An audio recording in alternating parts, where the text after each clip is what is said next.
voici la terre. Et la terre a un axe. Maintenant, la terre tourne autour d'elle-même en un jour. La terre fait un tour complet autour d'elle-même en un jour. C'est les Juifs que vous remarquez facilement. Ce sont ceux-là qui portent le chapeau noir avec le pantalon noir et la chemise blanche. Maintenant, c'est la même chose dans l'église. Chez les chrétiens. Il y a beaucoup de chrétiens qui sont là dans la nature. Vous ne pouvez pas les reconnaître. Mais ce sont des chrétiens. Maintenant, il y a maintenant des chrétiens que Dieu utilise pour rendre l'église visible. Pour qu'on... Allez!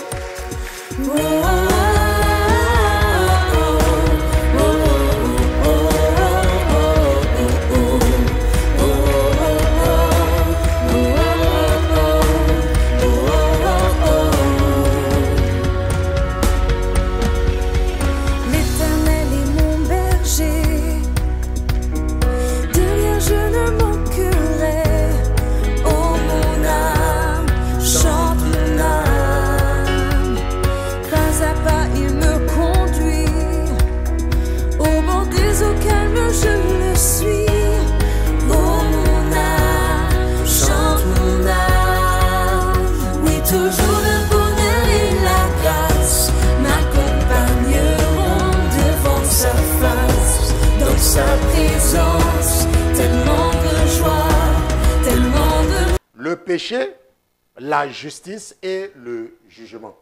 Amen. C'est ce que nous allons voir aujourd'hui. Allons un peu rapidement dans la parole de Dieu. Allons ensemble dans le livre de la loi, dans Lévitique. Nous allons partir dans Lévitique chapitre 16. Et nous allons lire des versets 29 à 34. Amen. Lévitique chapitre 16. Et nous allons lire à partir du verset 29.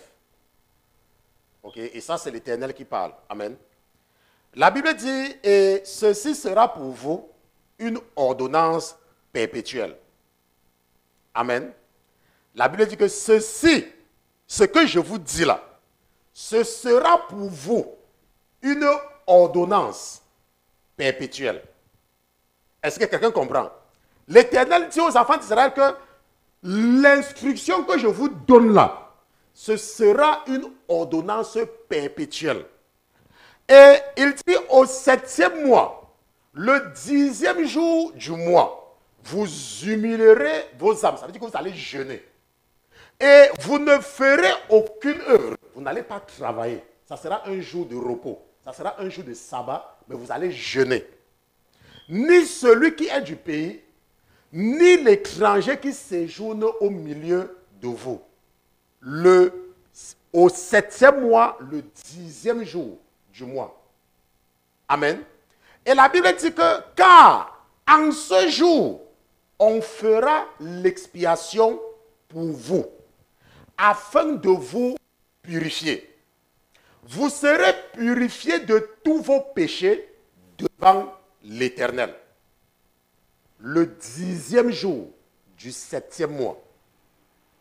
Ce sera pour vous un sabbat, un jour de repos, et vous humilierez vos âmes. C'est une ordonnance perpétuelle. Quelqu'un dit perpétuelle. Ça veut dire que ça sera toujours comme cela. C'est une ordonnance perpétuelle. La Bible dit au verset 32, et nous partons au verset 34, que est le sacrificateur qu'on aura oint et qu'on aura installé pour exercer la sacrificature à la place de son père, fera l'expiation. Il se revêtira des vêtements de laine, des vêtements sacrés.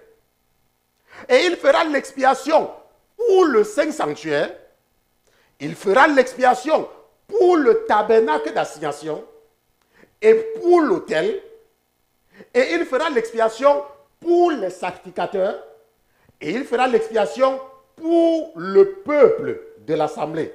Ça fait 5, n'est-ce pas? Ok? C'est pour cela qu'on peut parler du jour des expiations. Parce que l'expiation, ce n'est pas seulement pour le peuple. C'est aussi pour les sacrificateurs. C'est aussi pour le sanctuaire. C'est aussi pour le tabernacle. On fera l'expiation pour tout cela. Pour tout cela. Ceci sera donc pour vous une ordonnance perpétuelle. Afin qu'une fois l'an, il soit fait. Pour les enfants d'Israël, l'expiation à cause de tous leurs péchés. Et l'on fit comme l'Éternel l'avait commandé à Moïse. Une fois l'an. Amen. Une fois l'an, on fera l'expiation. Pourquoi? Parce que comme vous savez, il y a de cela quelques semaines, le Seigneur nous a fait une démonstration. Il nous a fait une démonstration. Nous avions une sœur, elle est au Canada, et elle allait très mal. Elle allait même très mal. Amen. Et elle a contacté, n'est-ce pas, le ministère. Et immédiatement, le Seigneur a déposé dans mon cœur de lui demander de venir ici. Il a déposé dans mon cœur. Et cette sœur-là, elle avait les difficultés financières parce qu'elle traversait certaines situations. Mais parce que sa situation n'arrivait pas à s'expliquer à l'hôpital.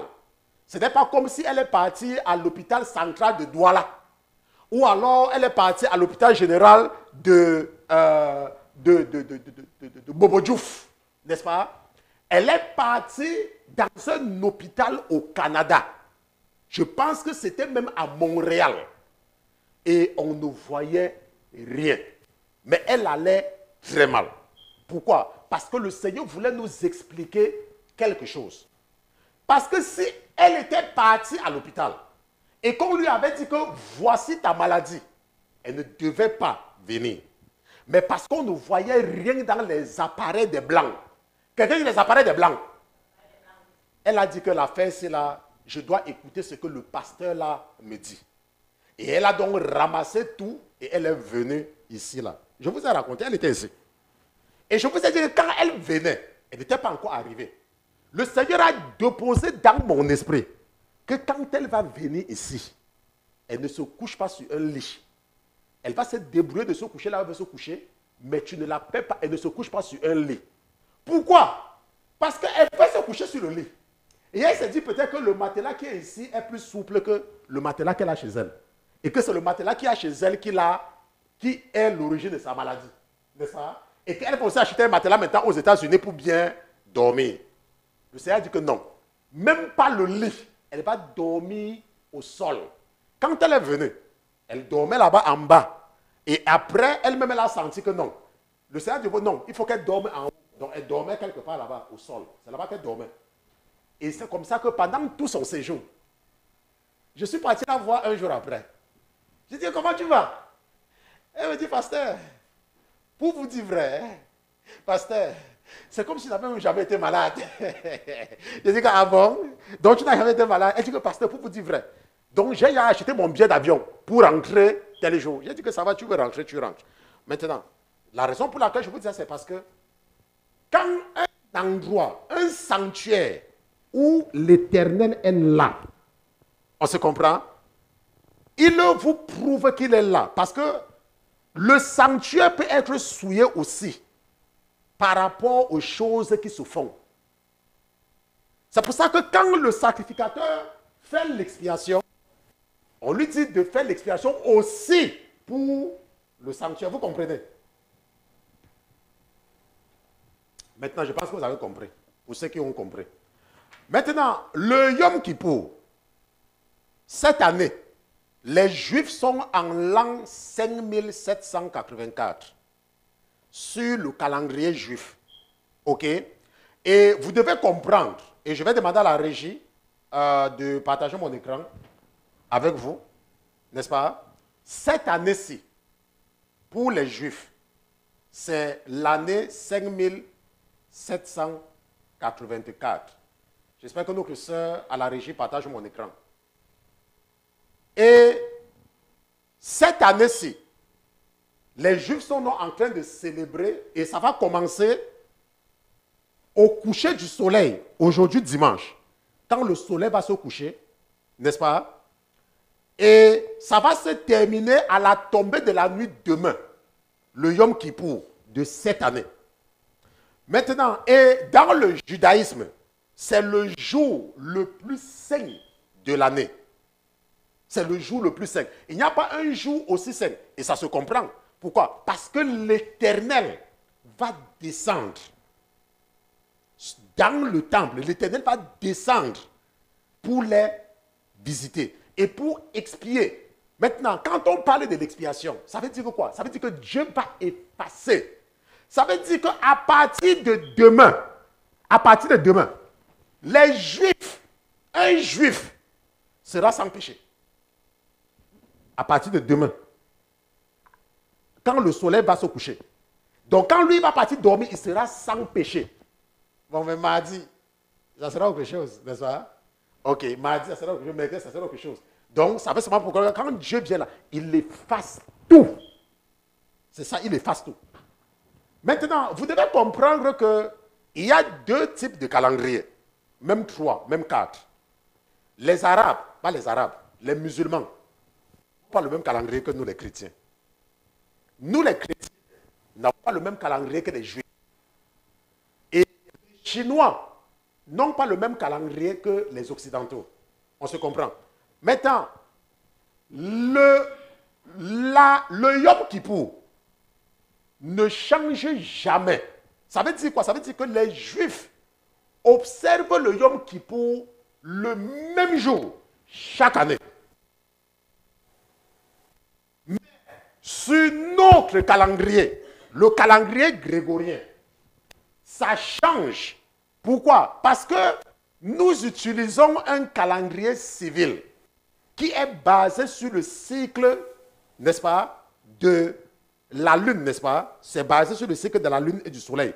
Mais eux, ils ont un calendrier qui est basé sur trois principes. Et je vais vous montrer cela. Je vais demander à la régie de partager mon écran. Donc, le calendrier des Juifs, mettons ici calendrier juif. Et je rappelle encore qu'il ne faut pas confondre les Juifs et les enfants d'Israël. Les Juifs se comparent aux chrétiens. Le judaïsme est une religion, comme le christianisme. C'est comme nous, les chrétiens. Nous sommes africains, mais nous sommes chrétiens. Maintenant, les Hébreux, ce sont les enfants d'Abraham. Mais parmi les enfants d'Abraham, il y a ceux qui suivent les lois que Dieu les a données par Moïse. Et ceux-là qui observent ces lois, ce sont les Juifs. Est-ce qu'on se comprend? Maintenant, parmi les Juifs, ça veut dire que parmi ceux qui observent les lois de Moïse, il y a les orthodoxes. Ça veut dire qu'il y a ceux qui sont différents des autres. Quand vous marchez dans la rue, vous voyez, il y a beaucoup de Juifs aux États-Unis. Il y a beaucoup de Juifs en France. Il y a beaucoup de Juifs en Allemagne, même en Italie. Mais vous ne pouvez pas les remarquer. Pourquoi? Parce qu'ils ne sont pas des orthodoxes. Les Juifs que vous remarquez facilement, ce sont ceux-là qui portent le chapeau noir, avec le pantalon noir et la chemise blanche. Maintenant, c'est la même chose dans l'église. Chez les chrétiens. Il y a beaucoup de chrétiens qui sont là dans la nature. Vous ne pouvez pas les reconnaître. Mais ce sont des chrétiens. Maintenant, il y a maintenant des chrétiens que Dieu utilise pour rendre l'église visible.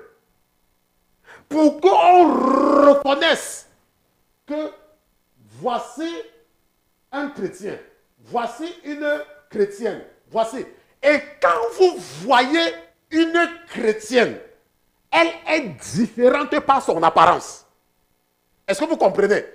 Et Dieu utilise des gens comme ça. Vous allez voir, elle ne porte jamais de pantalon. Elles ne mettent jamais les faux cheveux sur leur tête.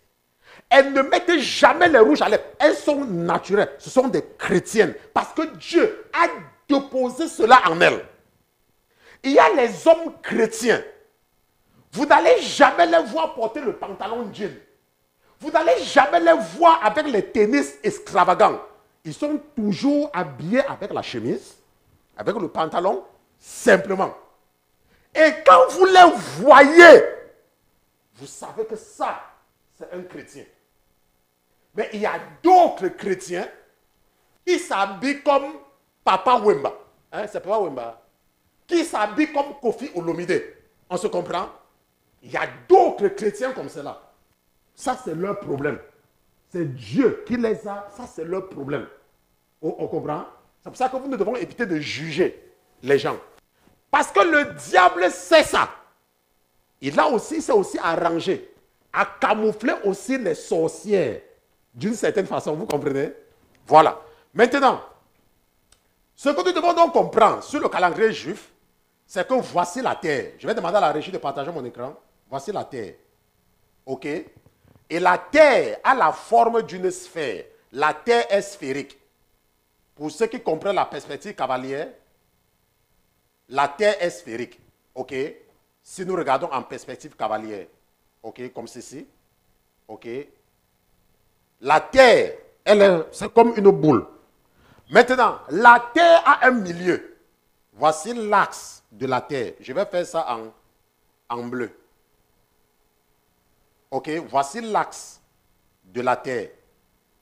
OK, voilà son axe. Maintenant, la terre, comment est-ce que les Juifs calculent leur temps?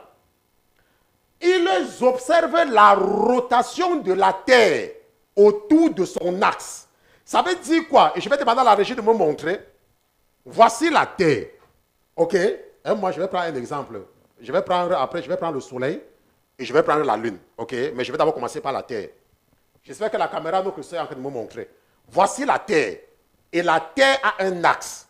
Maintenant, la terre tourne autour d'elle-même en un jour. La terre fait un tour complet autour d'elle-même en un jour. C'est 24 heures que la terre fait comme ça. En un jour, la terre tourne. Maintenant, je vais demander à la lune. La lune, c'est une femme. Je vais demander à notre maman de venir. OK? Maintenant, c'est la lune. OK? Elle va se placer ici. Maintenant. Et elle va se placer de façon à ce qu'elle puisse tourner autour de moi. Non, ici. On va se placer ici pour que tu puisses tourner autour de moi. Maintenant, la lune, rappelez-vous, elle, c'est la lune. Tu vas commencer à tourner autour de moi. Donc, pendant qu'elle tourne autour de moi, je tourne aussi autour de moi-même. On se comprend? Je tourne autour de moi-même pendant que la lune tourne autour de la Terre. Et la rotation de la Terre sur elle-même, elle va rester là toujours, n'est-ce pas? C'est continuer à tourner. La rotation de la Terre sur elle-même, c'est en un jour. La rotation, ce qu'elle fait là autour de la Terre, c'est en moyenne 29 jours. Qu'elle doit faire le tour complet de la Terre. Et nous allons demander maintenant à Junior, parce que c'est le soleil, un homme, n'est-ce pas? Maintenant, Junior, lui, c'est le soleil. OK? Lui, c'est le soleil. Il va se placer là. Oui, il va se placer là. Donc toi, tu vas te placer beaucoup plus loin parce que le soleil est plus loin et la terre est plus proche. OK? Maintenant, elle va continuer à tourner. Maintenant, ce que je fais, c'est que voici comment la terre tourne. Toi, tu tournes autour de moi. OK? Toi, tu dois tourner. Voici comment la terre tourne. La terre tourne autour du soleil. OK? La terre tourne autour du soleil sur elle-même pendant que la lune tourne autour de la terre. OK? Pendant que la lune tourne autour de la terre tourne autour du soleil. La terre tourne autour du soleil et la rotation, pour vous asseoir, et la rotation de la terre autour du soleil, c'est en 365 jours, un quart. Vous comprenez? Tout le monde a compris? Hein? La compréhension est importante. Quand tu as la compréhension, tu es beaucoup plus solide. OK? Donc, il y a donc 3 phénomènes astronomiques que vous avez compris aujourd'hui. La Terre tourne autour d'elle-même. Pendant que la Lune tourne autour de la Terre tourne autour du Soleil. Et c'est la combinaison de ces trois-là que Dieu utilise pour calculer le temps.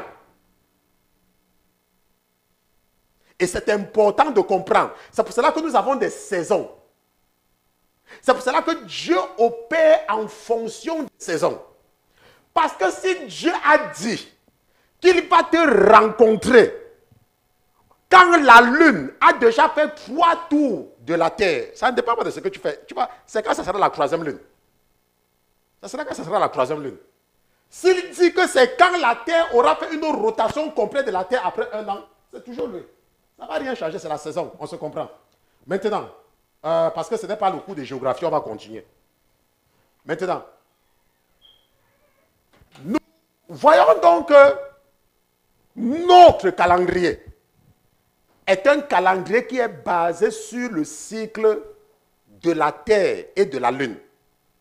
Et chaque 4 ans, parce que nous avons vu que la Terre tourne autour du Soleil en 365 jours, 1 quart.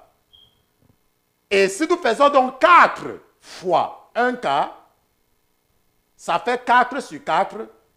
Et si nous simplifions, ça fait 1. N'est-ce pas? Donc, je montre mon écran. C'est pour cela que tous les 4 ans, nous avons une année où on a ajouté quoi? 1 jour, n'est-ce pas? Pour compenser et revenir à 0.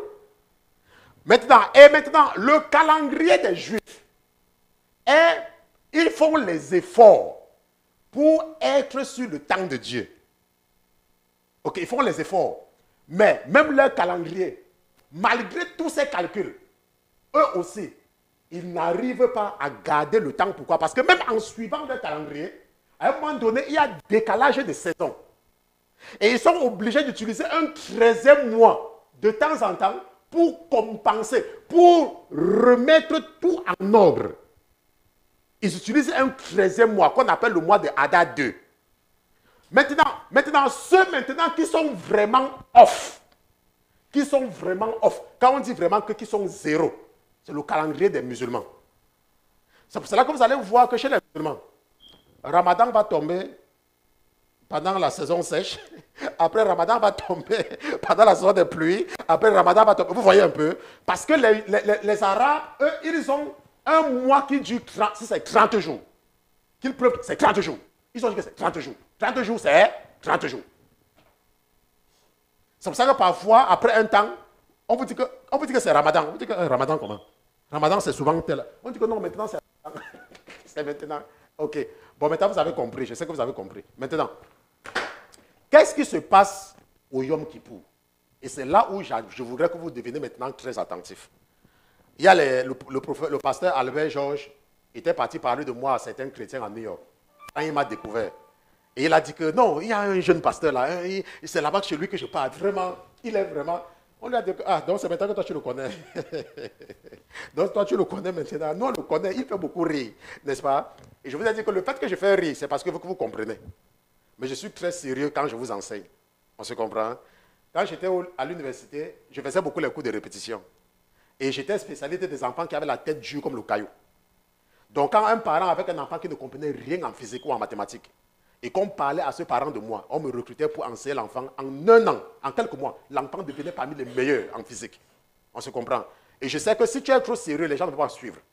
Je sais que si vous êtes très brave, et beaucoup parmi vous comprenez la Bible, c'est ma méthode. Je fais comme si je ris, mais après ça, je vous bombarde un peu, n'est-ce pas? Je bombarde un peu. Ok, voilà. Tout le monde comprend maintenant.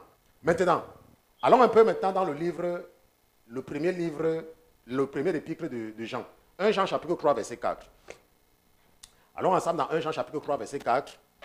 Et nous allons regarder quelque chose là-bas. 1 Jean chapitre 3, parce que nous avons fait ça en une séance, en une série. 1 Jean chapitre 3, regardons le verset 4. 1 Jean chapitre 3, verset 4. Ok. Maintenant, qu'est-ce que la Bible dit? Rappelez-vous, qu'est-ce qui se passe à Yom Kippour? À Yom Kippour, Dieu expie. C'est le jour de l'expiation. Ça veut dire que Dieu maintenant expie, n'est-ce pas, efface les péchés des enfants d'Israël. Maintenant, mais nous, en Jésus, nous pouvons demander au Seigneur d'effacer ça à tout moment. Ok, parce que nous sommes en Jésus. Maintenant, qu'est-ce que le péché?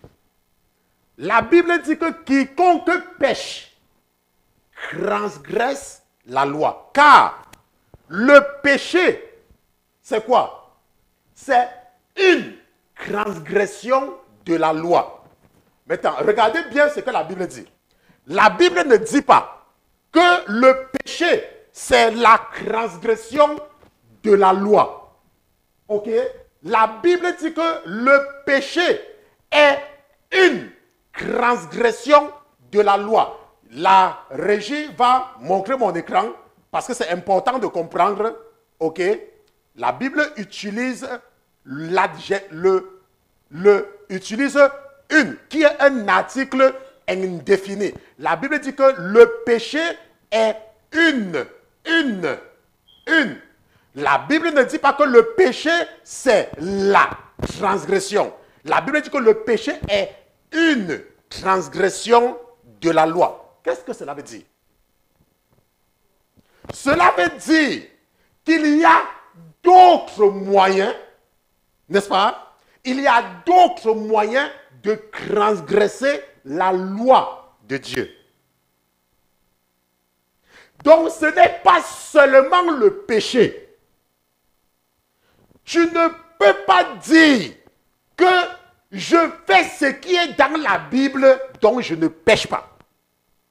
C'est pour ça que le prophète Ésaïe dit que quoi? Que notre justice est un vêtement sale. Maintenant, vous devez comprendre que le péché, aller contre la loi de Dieu, ce n'est pas seulement quand tu fais ce qui est dans la Bible.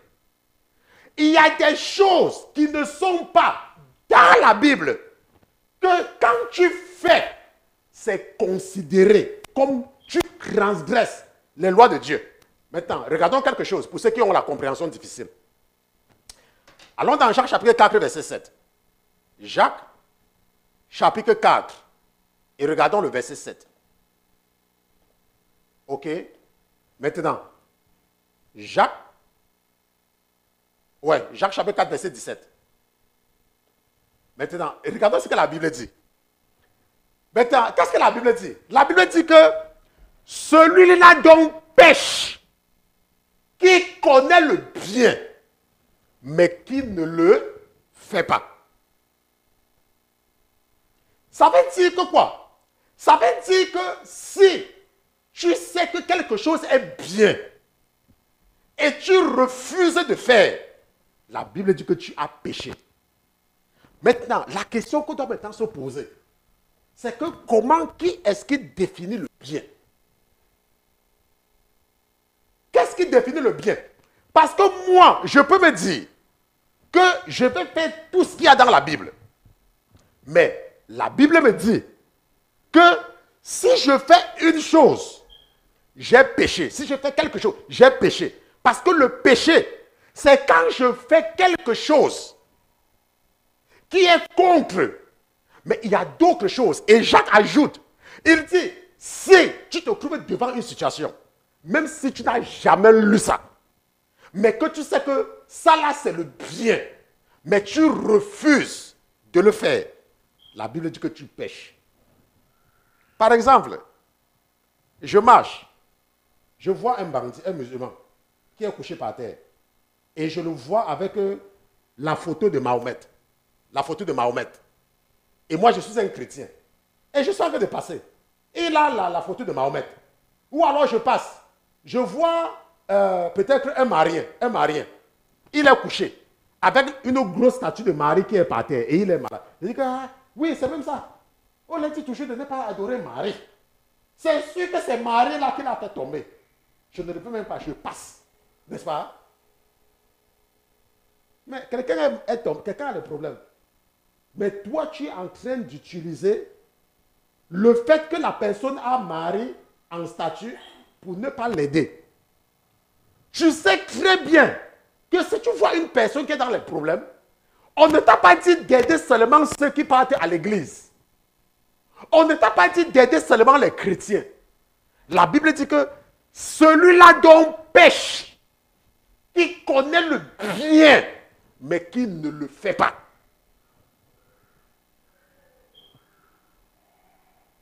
Maintenant, la véritable question, c'est que maintenant, comment est-ce que tu connais le bien? Comment est-ce que tu vas donc connaître ce qui est bien? Si la Bible ne renferme pas toute la loi, comment tu vas donc faire maintenant pour connaître ce qui est bien? Parce que le prophète Ésaïe nous dit que même notre justice, un vêtement sale. La Bible répond à la question.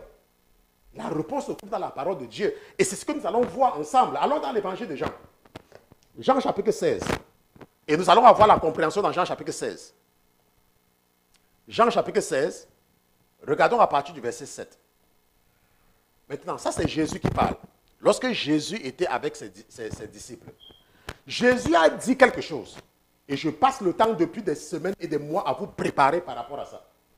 Jésus a dit, toutefois, je vous dis la vérité. Il vous est avantageux que je m'en aille. Car si je ne m'en vais, le consolateur ne viendra point à vous. Et si je m'en vais, je vous l'enverrai. Maintenant, et quand il sera venu, il convaincra le monde de péché, de justice et de jugement. C'est pour cela qu'aujourd'hui, nous sommes en train de voir le péché, la justice et le jugement. Maintenant, si maintenant quelqu'un m'a suivi, qui donc va t'enseigner, qui nous enseigne le bien? Le Saint-Esprit. C'est le Saint-Esprit qui te fait savoir que ce que tu es en train de faire, c'est bien ou c'est mauvais. C'est le Saint-Esprit. C'est la présence du Saint-Esprit qui te permet de déterminer si ce que tu fais est bien ou si ce que tu fais est mauvais.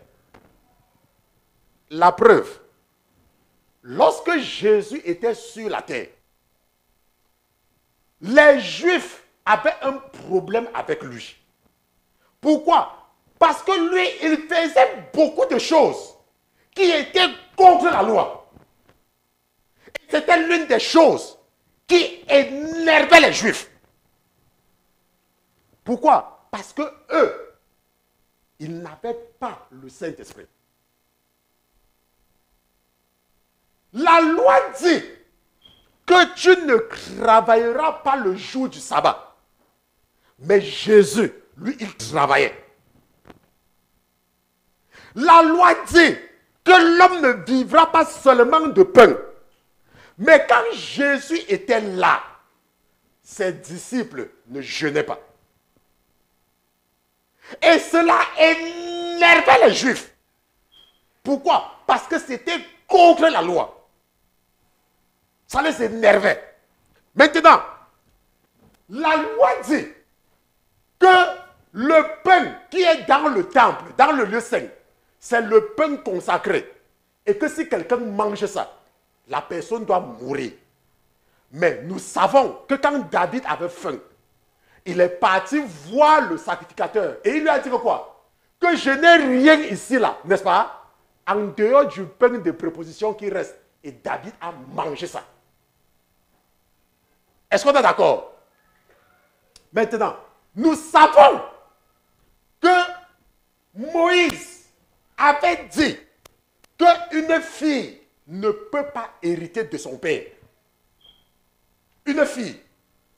Que c'est si quelqu'un a les garçons, que s'il meurt, l'un de ces garçons doit hériter des biens de son père. Ça, c'est ce que Moïse avait dit dans la loi. Mais nous savons que les filles de Tselophkhad, de la tribu de Joseph, sont venues dire à Moïse que Moïse, on a beaucoup de respect pour toi. Tu es un homme de Dieu. Tu es un oint de Dieu. Dieu t'a béni. Dieu t'a tout donné. Tu nous as fait sortir de l'Égypte. Tu as opéré des miracles. Mais ce que tu dis là, ce n'est pas normal. Les filles de Tselofkhad, elles ont demandé à Moïse, pourquoi notre père n'a pas de fils et pourquoi on doit oublier le nom de notre père? Parce que tu dis qu'une fille ne peut pas hériter de son père. Moïse, qui était humble, a dit, mes filles, je vous comprends, hein, mais ce n'est pas moi. Attendez, je vais aller demander à celui qui m'a envoyé. Et la Bible dit que Moïse était parti consulter l'Éternel. Et qu'est-ce que l'Éternel a dit à Moïse? Que les filles de Tselofkhad ont raison. Est-ce que vous comprenez? Que les filles de Tselofkhad ont raison. Que si un homme ne fait pas de fils et qu'il n'a que les filles, il meurt, l'une de ses filles doit hériter de ses biens.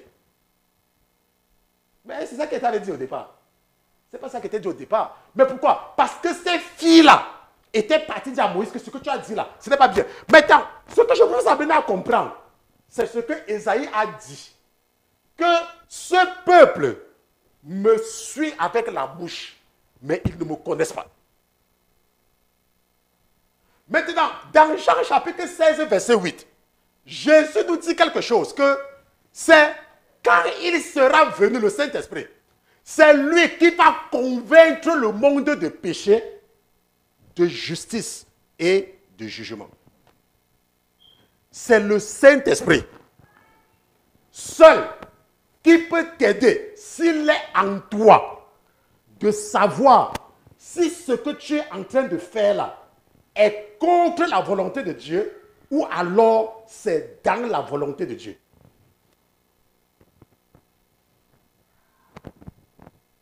Parce que lorsque Dieu voulait détruire le royaume d'Israël à cause des péchés de Salomon, il avait monté Jéroboam, le fils de Nébat, contre Roboam, le fils de Salomon. Et quand il voulait aller en guerre, Dieu, le prophète, a dit aux gens qui soutenaient Roboam que ne vous mêlez pas de ça. Parce que c'est l'Éternel qui est derrière tout ça. Est-ce que quelqu'un comprend le pasteur? Maintenant, Jésus dit qu'au verset 9, il dit de pécher parce qu'il ne croit point en moi. De justice parce que je m'en vais à mon Père et que vous ne me verrez plus. De jugement parce que le prince de ce monde est déjà jugé. J'ai encore plusieurs choses à vous dire, mais elles sont encore au-dessus de votre portée. Et c'est l'une de ces choses que je suis en train de vous enseigner aujourd'hui. Il y a des choses que vous ne pouvez pas comprendre. Parce que beaucoup parmi vous, vous n'avez pas encore le niveau. Mais Jésus a dit que, mais quand celui-là, l'Esprit de vérité, sera venu, il vous conduira dans toute la vérité. Car il ne parlera point par lui-même, mais il dira tout ce qu'il aura entendu et vous annoncera les choses à venir. Quand le Saint-Esprit viendra, quand il descend, l'atmosphère change, il y a transfert entre ciel et terre.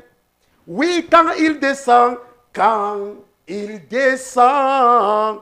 oui, tout s'arrête, il y a transfert entre ciel et terre.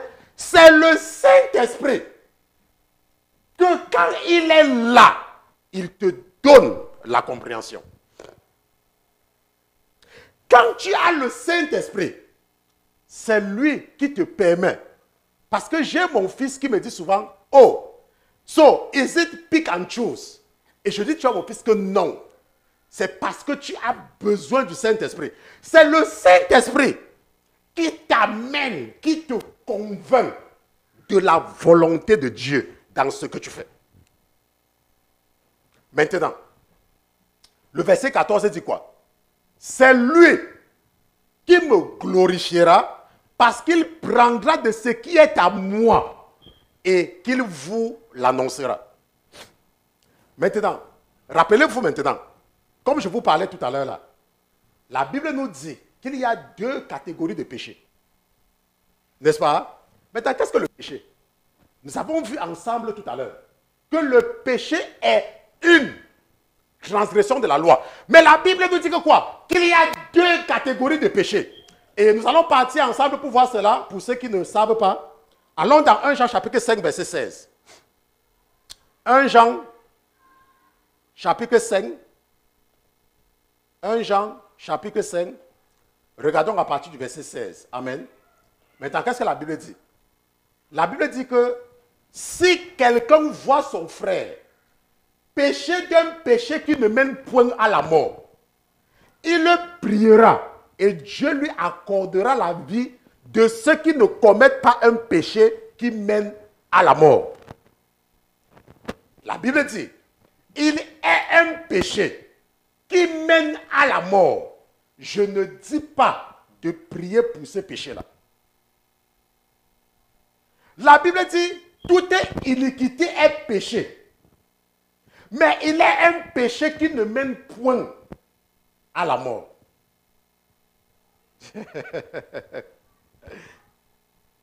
Et la Bible dit que quoi? Nous savons que quiconque est né de Dieu ne pêche point. Mais celui qui est né de Dieu se conserve lui-même et le malin ne le touche pas. Maintenant, c'est quoi la mort? La mort, c'est la séparation avec Dieu. On est d'accord? C'est ça la mort. La mort, ce n'est pas physique. La mort, c'est la séparation avec Dieu. Et la Bible dit que quoi? Que le salaire du péché, c'est la mort. Mais le don gratuit de Dieu, c'est la vie éternelle en Jésus-Christ. Mais qu'est-ce que la Bible dit? Mais qu'est-ce que la Bible dit? La Bible dit que toute iniquité est péché, mais il est un péché qui ne mène point à la mort. La Bible dit qu'il y a un péché qui ne mène point à la mort. Ça veut dire quoi? Ça veut dire que tu peux voir quelqu'un en train de faire quelque chose. Et tu te dis que oh, Dieu va le punir. Dieu va te punir. Il va te punir. Il va te punir. Tu vas... La Bible dit qu'il y a un péché qui ne mène point à la mort. C'est pour ça que Jésus nous a dit de ne pas juger. Maintenant, la Bible ne nous dit pas quels sont les péchés qui mènent à la mort et les péchés qui ne mènent point à la mort. Et c'est avec une raison bien particulière.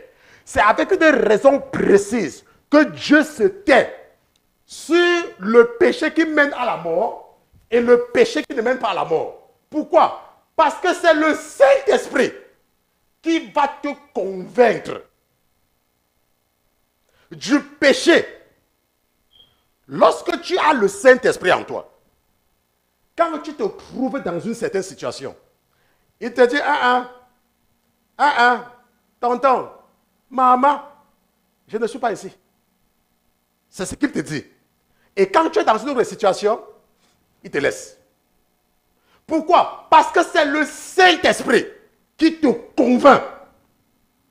C'est lui qui te fait savoir. Tu pêches. Ok, ça va. Maintenant, comment est-ce que nous savons? Prenons un papa. Moi, je suis un papa. Je suis un grand papa.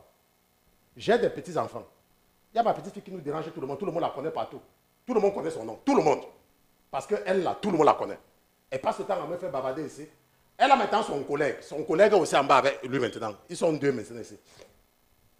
Donc, eux maintenant, là, c'est grand soeur, petit frère. Ce sont les deux que, s'ils dorment, tout le monde se repose ici, là. Mais le problème, c'est qu'ils ne dorment jamais. N'est-ce pas? Le problème, justement, c'est qu'ils ne dorment pas. Mais quand ils dorment, tout le monde est content ici, là. Maintenant, les deux enfants, là, il y a des choses qu'ils font souvent. Et on les corrige. Il y a des choses qu'ils font. Et on les laisse. Est-ce que vous comprenez? Maintenant, ce n'est pas tout ce qu'ils font qui est bien et qu'on laisse. Maintenant, Dieu fait ça pourquoi? Maintenant, pourquoi Dieu fait ça? C'est parce qu'il veut nous donner la compréhension. Maintenant, quelqu'un va dire que, mais Pasteur Christian, comment est-ce que je vais donc savoir quel est le péché qui mène à la mort et quel est le péché qui ne mène pas à la mort? C'est là où tu dois comprendre l'origine de la vie. Qui est-ce que tu es dans la réalité? Parce que même les gens qui ne sont pas en Jésus ne volent pas. Même les gens qui ne sont pas en Jésus soutiennent les orphelinats. La preuve, beaucoup de chrétiens n'apportent aucune contribution dans les orphelinats. Beaucoup de chrétiens. Par contre, les gens du monde soutiennent beaucoup les orphelinats. On est d'accord, n'est-ce pas? Maintenant, pourquoi? Parce que pour faire le bien, tu ne dois pas forcément lire la Bible. Il y a quelque chose en nous pour nous faire savoir ce qui est bien et ce qui est mauvais. Pourquoi? Parce que nous venons de quelque part. Alors un peu dans la Bible, nous tous, nous venons de quelque part. Allons dans la Bible, nous allons voir cela. Allons dans 2 Corinthiens chapitre 5. Et nous allons voir cela. 2 Corinthiens chapitre 5. 2 Corinthiens chapitre 5. Et regardons à partir du verset 4. Maintenant, la Bible dit que quoi? Que car nous qui gémissons dans cette tente, nous gémissons sous le poids, parce que nous souhaitons non d'être dépouillés, mais d'être revêtus, afin que ce qui est mortel soit absorbé par la vie. Nous qui gémissons dans cette tente. Et celui qui nous a formés pour cela, c'est Dieu, qui nous a aussi donné les arts de son esprit. Parce que nous venons tous de Dieu. Et la Bible dit que quoi? Qu'il nous a donné les arts de son esprit. Il a déposé certaines choses en tous les êtres humains, femmes et hommes. La Bible dit que nous sommes donc pleins de confiance. Et nous savons que pendant que nous habitons dans ce corps, nous sommes éloignés du Seigneur. Ça veut dire quoi? Je pense que c'est simple à comprendre. Regardons ce que la Bible dit. Prenons mon tableau et façons tout ce qu'il y a sur ça. Ok? La Bible dit que pendant que nous sommes dans ce corps, ok? Pendant que nous sommes dans ce corps, nous, c'est nous ici. Pendant que nous sommes dans ce corps, nous sommes très loin de là où nous venons. Ok? Parce que nous sommes enveloppés.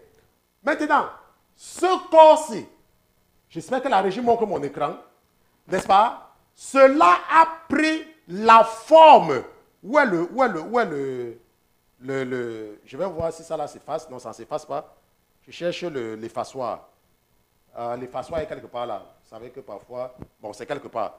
Ok? Je ne sais pas comment je vais enlever ça. Ceci là, ok, ceci là, a pris la forme de notre véritable corps. Ok? Cela a pris la forme, la même forme. Ok? Cela a pris la forme de notre corps.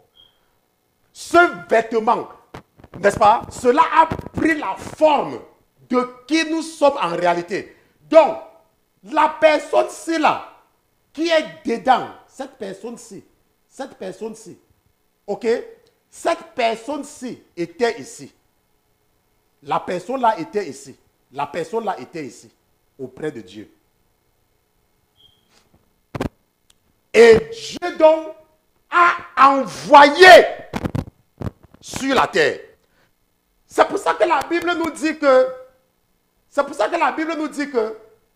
et si nous regardons, nous sommes donc pleins de confiance. Et nous savons que pendant que nous habitons dans ce corps, nous sommes éloignés du Seigneur. Et le verset 7 dit car, ça m'intéresse, le verset 8 dit que, mais nous sommes pleins de confiance. Et nous aimons mieux quitter ce corps et demeurer auprès du Seigneur. C'est pourquoi, nous nous efforçons de lui être agréable. Soit que nous demeurons dans ce corps, soit que nous délogions. Ça veut dire que faire la volonté de Dieu, ce n'est pas seulement quand nous sommes sur la terre. Même quand nous allons mourir, nous allons toujours chercher à être agréables à Dieu. Ok? Et ce que nous voyons, c'est quoi? Nous sommes en train de voir que, car il nous faut comparaître devant le tribunal de Christ, afin que chacun reçoive le bien ou le mal qu'il aura fait, étant où? En son corps. Est-ce que vous comprenez? Ça veut dire que pendant que tu es dans ce corps, tu fais le bien ou le mal.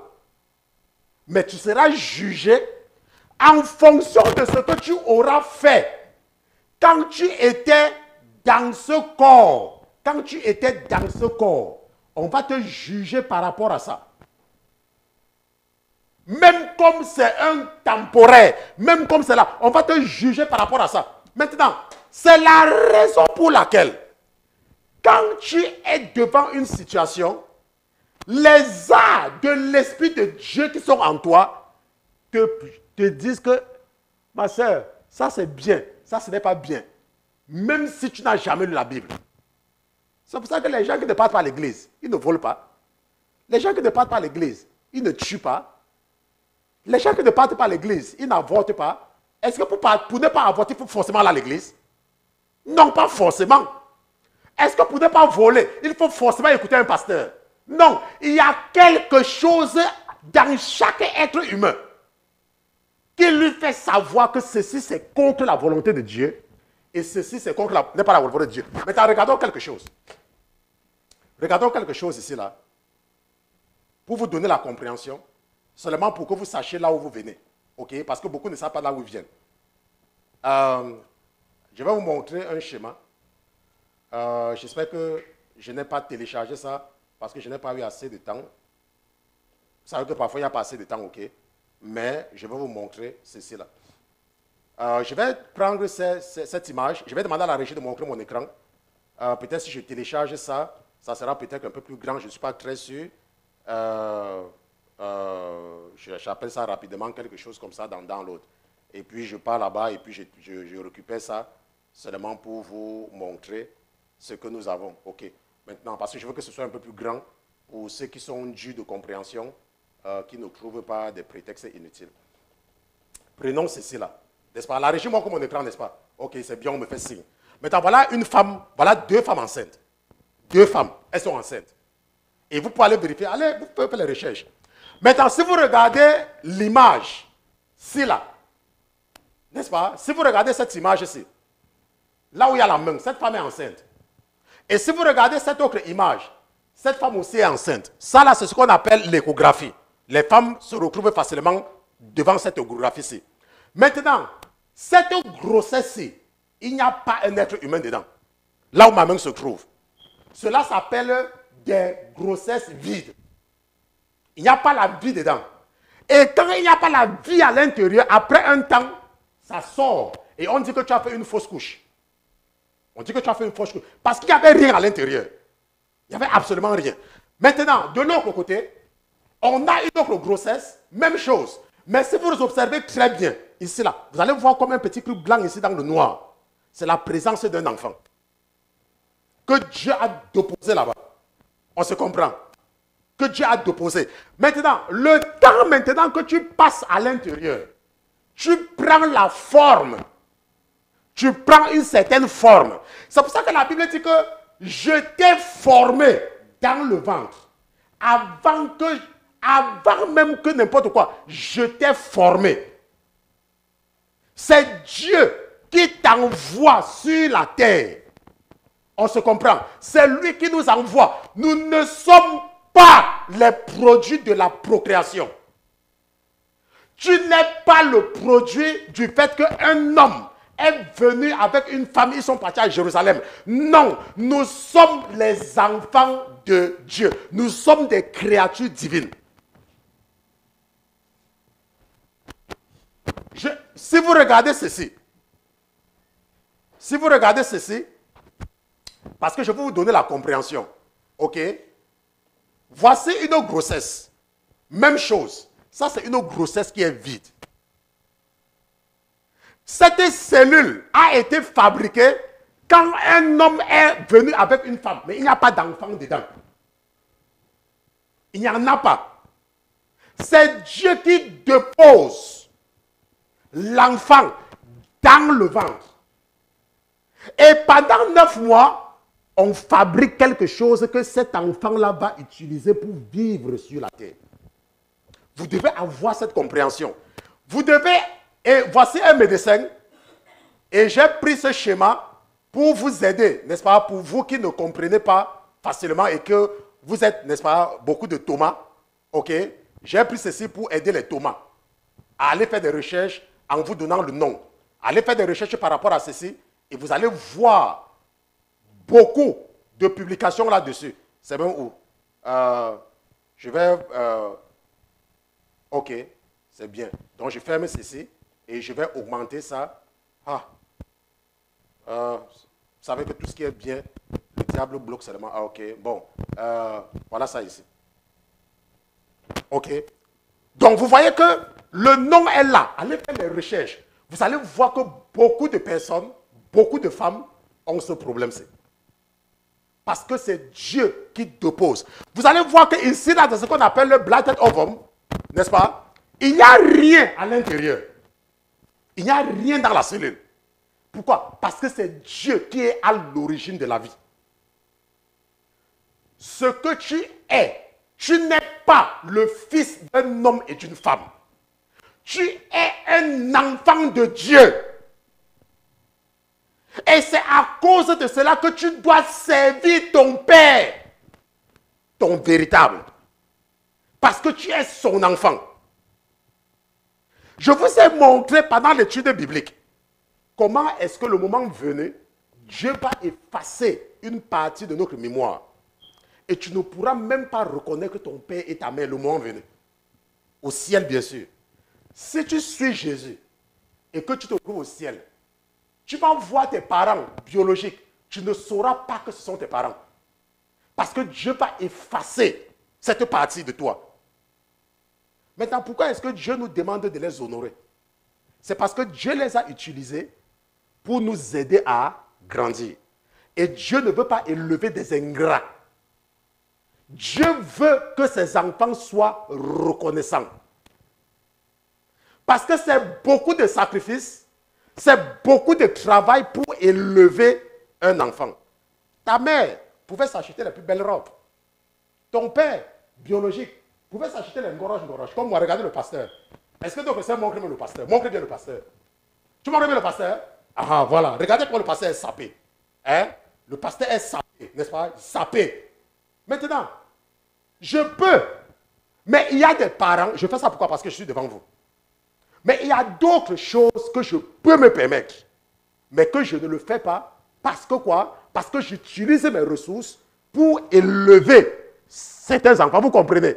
Et c'est cette gratitude-là que Dieu ne veut pas que nous perdons. Dieu ne veut pas que nous soyons des enfants ingrats. Le fait de dire qu'au nom de ton père et ta mère, ce n'est pas parce qu'il te dit, s'il te demande d'aller faire les sacrifices au village que tu parles. Non, non, non. C'est parce qu'il ne veut pas que tu sois ingrat. Mais quand celui-là, l'homme, te dit de faire ce qui est contre ce que lui, il te dit, tu dis non. Mais en dehors de ça, il n'y a pas de problème. En dehors de ça, il n'y a pas de problème. Si tu as ton père qui ne va jamais te demander d'aller tuer quelqu'un, si tu as ta mère qui ne va jamais te demander d'aller te prostituer, ou d'aller adorer Marie ou adorer, il n'y a pas de problème. Le problème, c'est lorsque tu demandes à un enfant de Dieu de faire ce qui est contre la volonté de son véritable Père. Parce que toi, cette femme, toi, cet homme, tu as seulement contribué à élever un enfant de Dieu. Et vous devez avoir cette compréhension. Et si vous avez la compréhension, vous allez comprendre mieux le Yom Kippour. Parce qu'au Yom Kippour, Dieu pardonne à tous ses enfants. Sans condition. Pourquoi? Parce que nous sommes ses enfants. Nous sommes ses véritables enfants. C'est pour ça que pour nous pardonner, ça ne le dérange pas. Pourquoi est-ce qu'il nous pardonne? Il nous pardonne parce qu'il faut que nous soyons libres. Pourquoi? Parce que nous avons vu qu'il y a des péchés qui ne mènent point à la mort. Mais quels sont ces péchés? Dieu, pour des raisons évidentes, n'a pas énuméré cela. Mais je vous ai dit, quand vous avez le Saint-Esprit en vous, quand vous êtes dans une situation, vous êtes à l'aise. Quand vous êtes dans une autre situation, vous êtes mal à l'aise. Et c'est là où Dieu veut, à travers les Juifs, au Yom Kippour, nous donner la compréhension. Donc aujourd'hui, nous avons compris la justice, n'est-ce pas? Le thème c'était quoi? C'était le péché, la justice et le jugement. Vous avez compris ce que c'est que le péché. Vous avez compris la justice de Dieu et vous avez compris le jugement.